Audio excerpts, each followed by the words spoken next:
Hey guys, it's Stephanie from Janku, and today I'm going to show you how to create a triangle in Inkscape. So I'm going to go over to the polygon tool and star tool. I'm going to click it and make sure that the corners on the header, you enter 3. And what we're going to do is we're going to just click and drag. Now you'll notice I was using this tool before and it saved some attributes that I had added to it.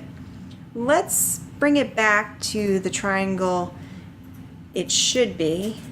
Nice straight lines. And we're going to go over to the spoke ratio and I'm going to enter 0.5.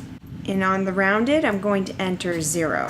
If you want to create a triangle perfectly horizontal, make sure when you're creating it, click Control and drag. I'm using a Mac. This might be different on a PC. And then we can also do other things to the triangle. We can play with the spoke ratio. If I increase it to 1, it makes it a polygon. And if I decrease it, it makes it a spoke.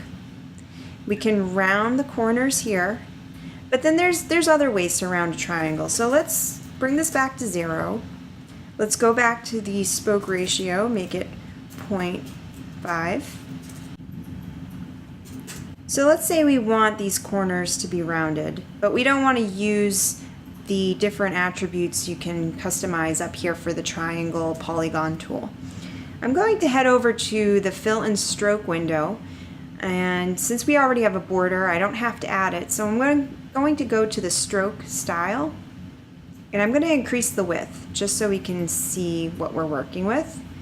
And I'm going to select round join.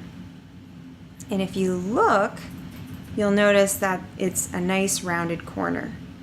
If we want to make this look more cohesive, we can always go to the stroke paint panel. We can select the eyedropper tool and we can click on the yellow, and as you can see, it looks like a triangle without any border, just one that is rounded. If you have any questions, please feel free to leave comments below. I hope to catch you again on the channel. Stay tuned. Every Wednesday we'll have a new video for Inkscape.